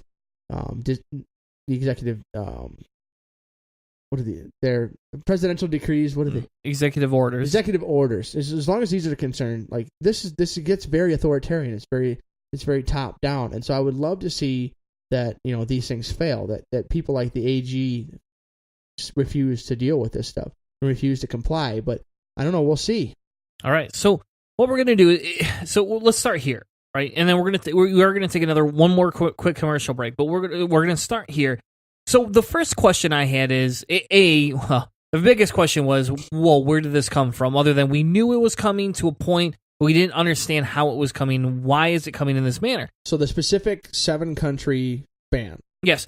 But what I want to start with is Obama had specific screening processes. Why is this not enough? And I've posted the link in the description as well in the chat for those that are following along in the chat.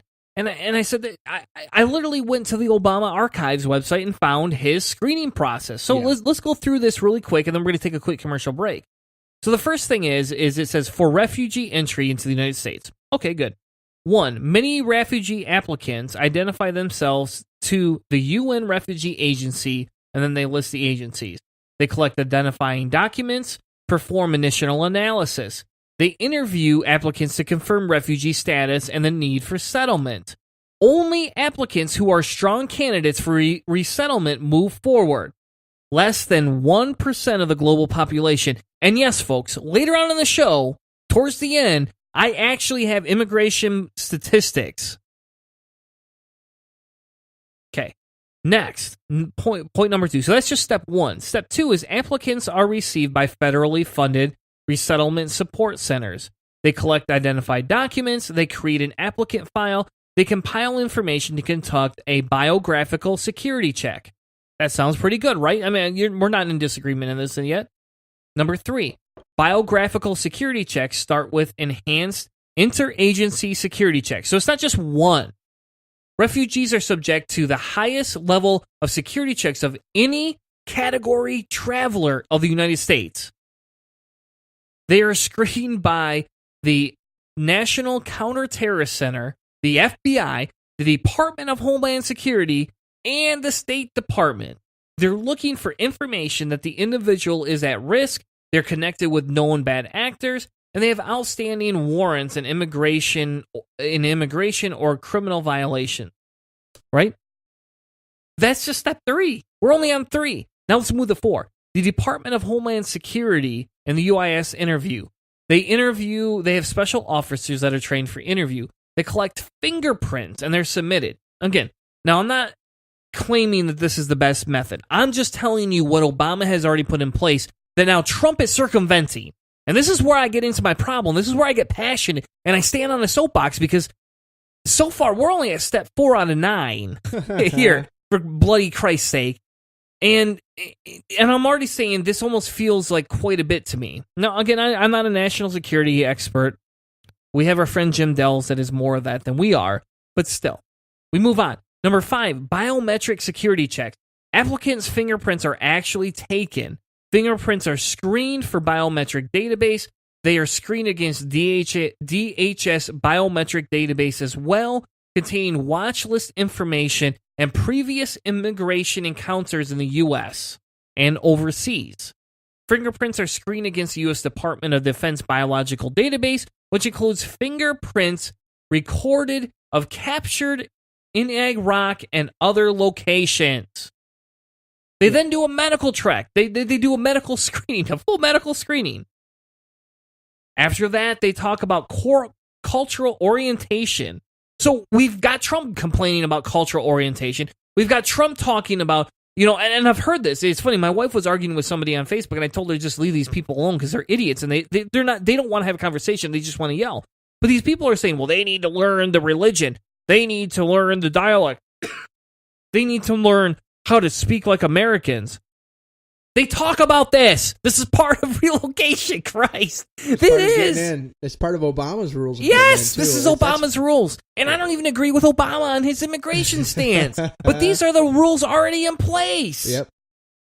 And this is where reoccurrent vetting begins, right here. Throughout this process, pending applications continue to be checked against terrorist databases to ensure new and relevant terrorist information has not come to light.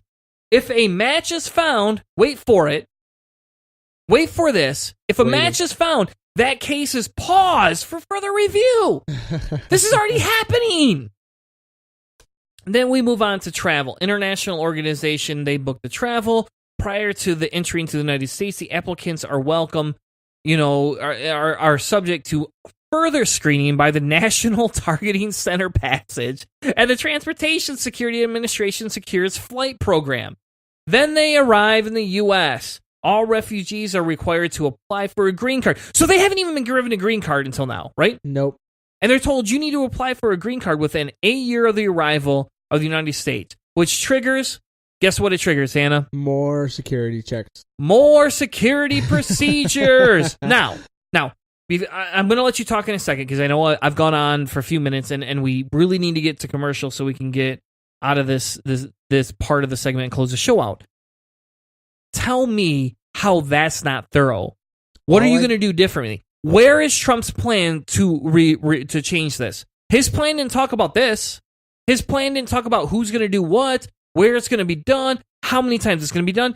Tell me, seriously, tell me where the fuck Trump's goddamn fucking information is coming from. And I know I'm getting passionate now, but this is what pisses me off.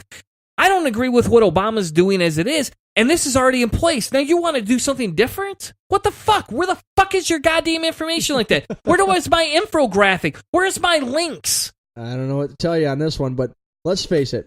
These are going to be the explicit endings to the Cellar Door Skeptics. No, okay. The whole thing here is Obama's security measures are strict. They're intense. There's a reason we haven't seen a whole bunch of terrorist attacks. I have a PolitiFact thing where Nadler, who this guy is he's basically one of the people that's been quoted was saying that no terrorist attacks post 9/11 have been from countries in Trump's travel ban. Well, it's been rated as half true, but experts on terrorism tell us since 9/11, no one in the United States has been killed by a terrorist attack by someone in the 7 countries from which Trump executive order temporarily suspended admission. Those countries are Iraq, Iran, Libya, Somalia, Sudan, Syria, and Yemen. But there have been at least 3 non-deadly cases which the perpetrator was connected to Iran or Somalia. So my critique here is that Saudi Arabia, big one. Guess what? Most of the people that were involved in 9/11? Saudi Arabia. So who has a bunch of trade dealings with Saudi Arabia? Trump and Trump's brand name or whatever. So there's a bunch of fishiness when it comes to business lines of which country, Muslim countries, Muslim majority countries that were exempted here. But when it comes to the whole idea of what's really happening here is I personally think this is Trump fulfilling the ban that he declared that he would do and not specifically saying Muslim because that way he can scope out of it because he did not say Muslim in that, and he's basically choosing those countries, which are Muslim majority nations, but he's not specifically saying it. So he has the plausible deniability, I guess, when it comes to political correctness on this, and he will run with this because that's what they've been saying. He didn't specifically say Muslim, but the other end of it is that he is, this is from NPR, is basically they're saying that this is, the 100 days, 180 days that this temporary suspension is lasting is what they're saying is that this administration is just trying to find out what the heck they actually do to see if they can make changes and make it better. Because that's what Trump says with extreme betting is that he wants to make it better. Well, I can almost guarantee you that Trump has never looked at the document that you were just reading from. He probably hasn't gone through the entire thing. He hasn't gone through how stringent it is and doesn't know exactly what everything they're doing is. Once he and the rest of the administration learn, they will make changes to it, and then will be resume the standard course of operations, even more strict than what Obama has, because he has to make it more strict. He can't just say, Obama was doing good enough. That isn't politically beneficial to him enough. I really would hesitate to think that he's actually going to make this thing like a full-on just nobody, because it violates the UN human rights rulings. Is that you can't ban people from your country based on nationality. So there's always a bunch of problems that are happening here, which is why it's temporary. And we'll see where it goes. And these are basically the apologetics angles that I'm hearing from this. But we don't know exactly what he's going to do. And I really don't think that he understands how intensely hard it is. We've talked about this, to get in from these refugee countries where people are coming in, like Syria or whatever. It's hard. It takes years. It does. And that's the funny thing is, we could talk about this all day long. We can look at where he's at. We can look at what he's doing. I mean, we even have an article from, I don't know the name of it. What is the name of it? National Review, that talks about the counter argument. And we're going to deal with that when we come back. I know we promised to be under 2 hours, but I don't know if we're going to get there tonight. Man, we're over it? No, not yet. We're at an hour and 39 minutes, Hannah, because you just don't shut up. But what we're going to do... no offense, Hannah. Anyway, what we're going to do is we're going to take a quick commercial break. When we come back, we're going to be talking more about this discussion about Trump and his executive order. And this is Jen, and we're from Not Another Atheist Podcast. You're listening to Cellar Door Skeptics. Join the revolution.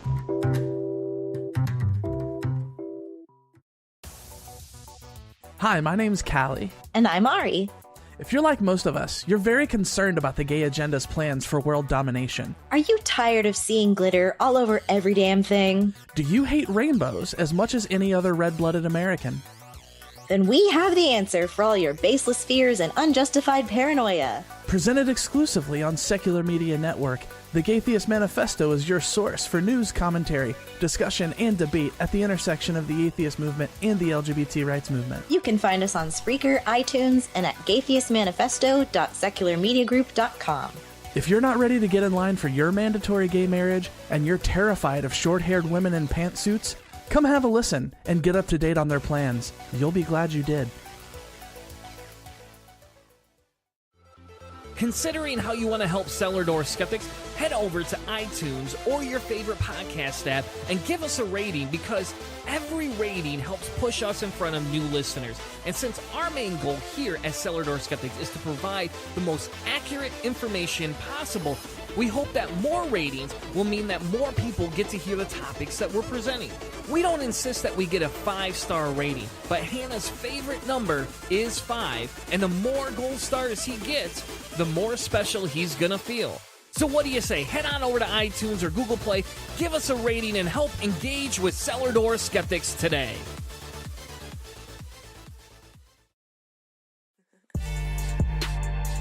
Hey, my name is Jeremiah. And this is David. From the God Theory Podcast. And you're listening to Cellar Door Skeptics. Prepare for the revolution.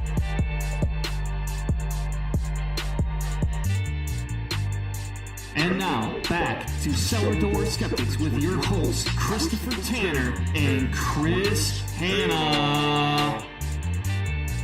The show with the sources.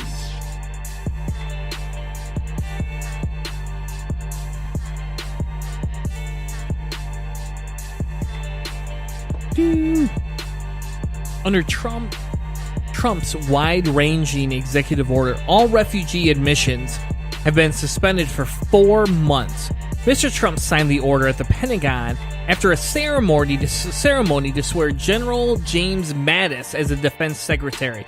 During the ceremony, he said this: "I'm establishing new vetting measures to keep radical Islamic terrorists out of the United States of America. We only want to admit those into the country who will support our country and love deeply our people." Not only does that not make sense as an ending to your statement, Trump, what do you mean by it? So the text of the order was released several hours after it was signed. Among the measures are the suspension of U.S. refugee admissions program for 120 days, a ban on refugees from Syria until significant changes, that's all it says, are made, a 90-day suspension on anyone arriving from Iraq, Syria, Iran, Libya, Somalia, Sudan, and Yemen, except certain visa categories, to prioritize future refugee applicants from those persecuted for their religion, but only if that person is part of a minority religion. But wait for it, not here, but in their homeland.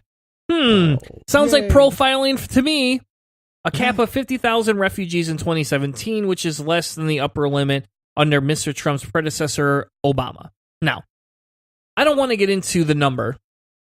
I don't agree with the number. I think the number should be wide open. But I'm a socialist in some aspects, and that's the difference between me. So I don't want to get into the number. I don't care about the number.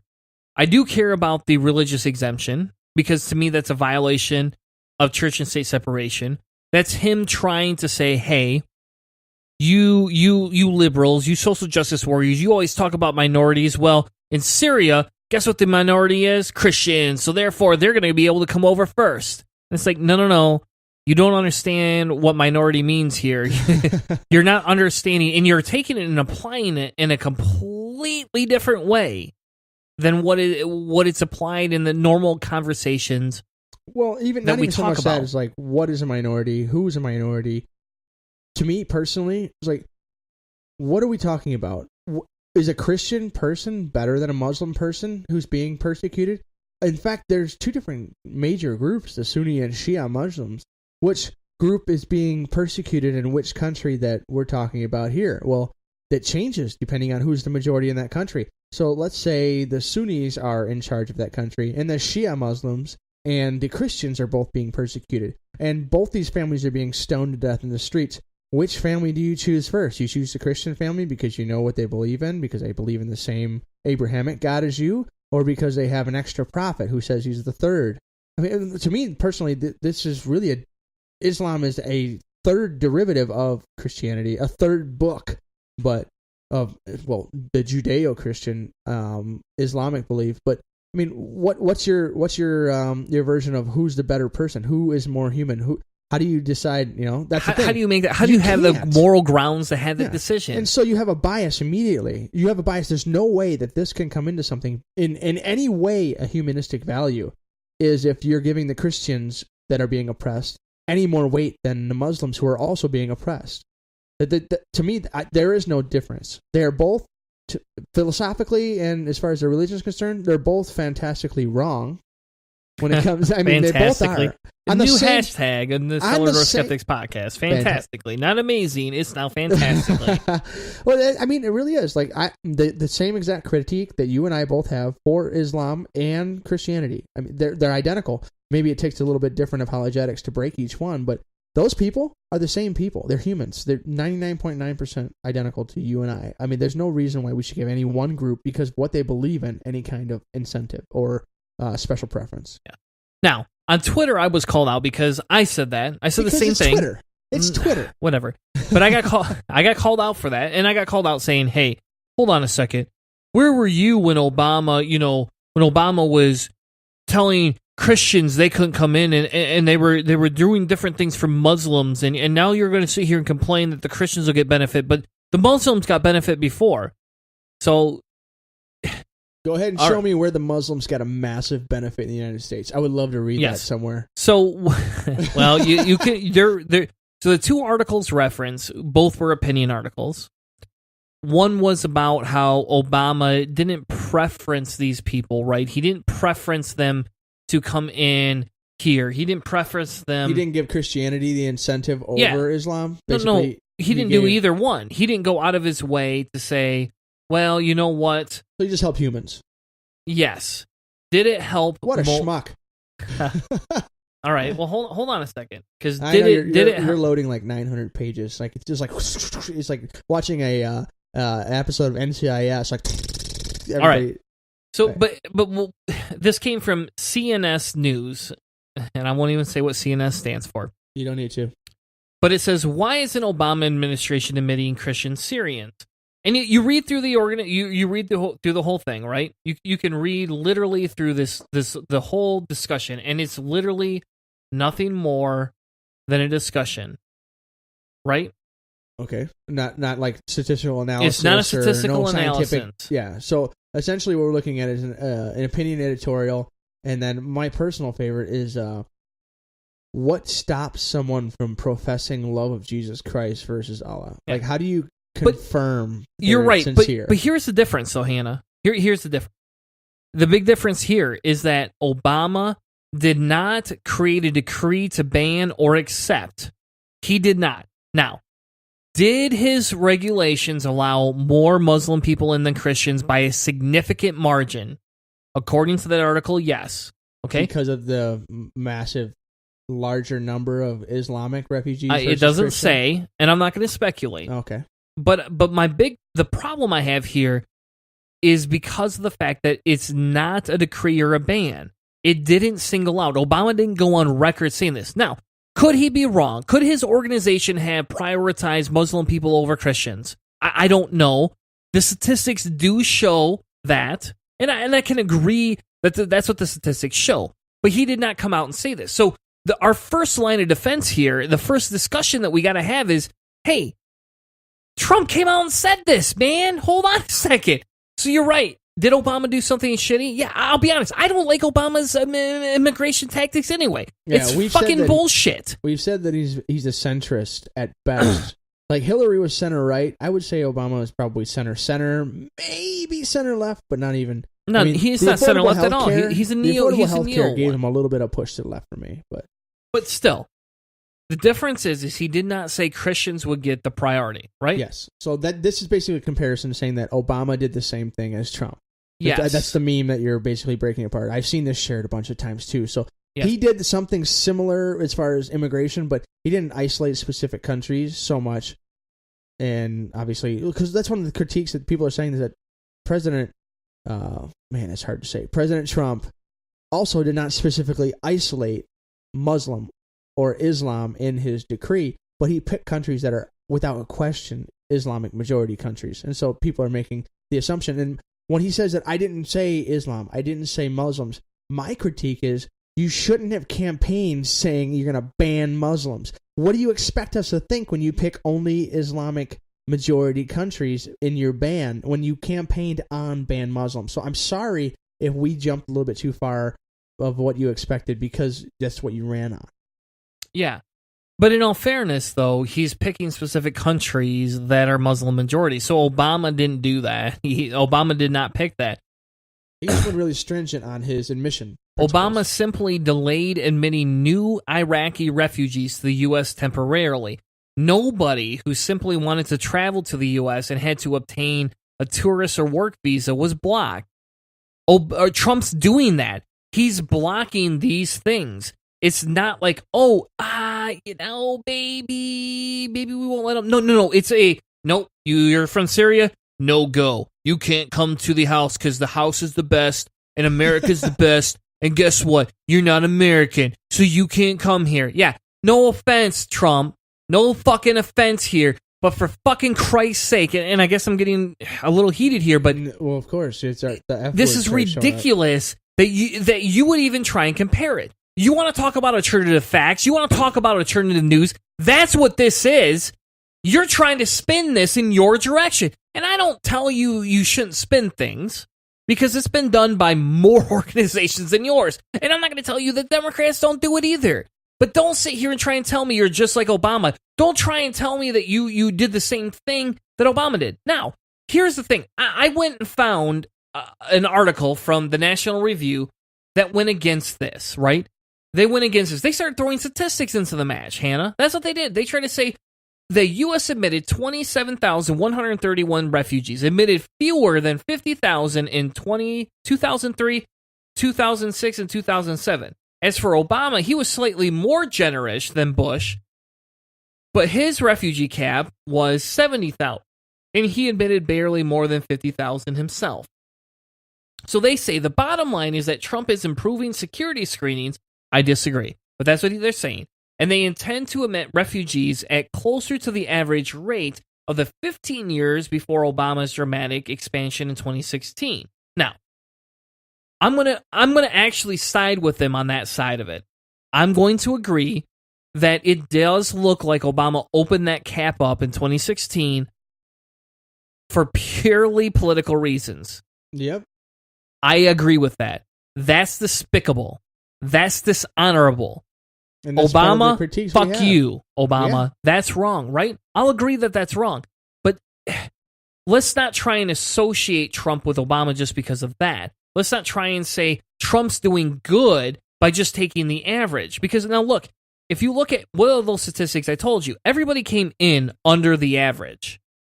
It'd be like, if I told you could spend $100 on a new microphone, and I'm going to give you $100, what are you going to do? You're going to be like, well, if I could get an $80 microphone for the same price I get a $100 one, that's $20 in my pocket. I could go buy that bottle of Jaeger, do shots behind Chris's back, and make him feel like, haha, look at me. I wasted your money. Is that a personal character attack? No, it's not.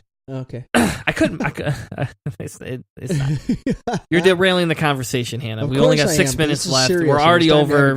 We're over 30 minutes over. But in all fairness here, people do come under statistics. I work for an organization. I help write a budget every year. This is my second year working with them on the budget, my third year with the company. They're talking about, how do we make it? So if we're told to be $4 million, we need to be underneath that. So I'm not saying we fluff our budget. That's not what we do. We estimate our budget out. We make sure there's a little bit of extra expense for fluctuation. That's what Obama did. Trump's saying, well, I'm going to reduce it and try and call it again. And that's the problem with this whole thing, is that this National Review wants to make all these claims. They want to make all these terrorist claims that we've had that. And I have statistics. I have like another hour worth of material here that we're not even going to get to.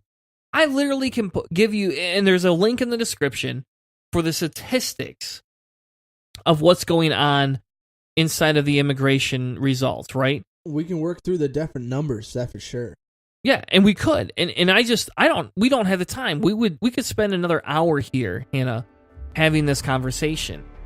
Well, how about maybe anybody who's listening to the show, anybody who listens to it, give us a message. Say, you want to hear some more on this? We can definitely hit this, and we can go through it. I mean, I would love to go through the rest of this, the statistics that you have here. So anybody that's interested, let us know if you want to hear some more of this. We would love some feedback, basically. So give us a rating on iTunes. Give us some feedback on Facebook or whatever. Start getting involved a little bit and give us some questions or something. We have the chat in Spreaker whenever we're live here, so you can get on there and you can ask questions. You can basically demand instantaneous results from anything that we've said that's a little bit incorrect. So let us know what you think. Yeah. And as for me, when we move away from this, I am anti the ban. I'm anti the wall, too. I'm very aggressively against the ban. I'm against telling people you can't come in. I'm against trying to make the Statue of Liberty cry. She's a fucking stone statue, for Christ's sake. How do you want to make her cry? Why would you do this? It makes no sense to me. But as we move away and as we close the show out, the one thing I can say is that we have to remain diligent.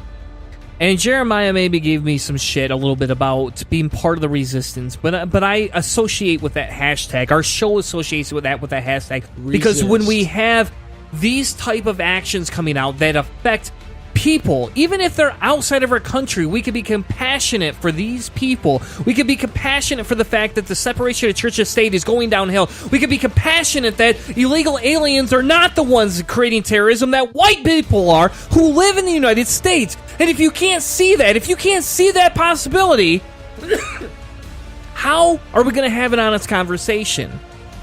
With that being said, next week we got a great interview discussing with a personal friend of mine about vegan and vegetarianism. We're also on top of that, going to have an interview with an angry gay pope on his crusade on Scientology. With that being said, thank you for joining us. Have a great night. Make sure you like us on iTunes, subscribe to us on Facebook, and sponsor us on Spreaker. Have a good night, everyone.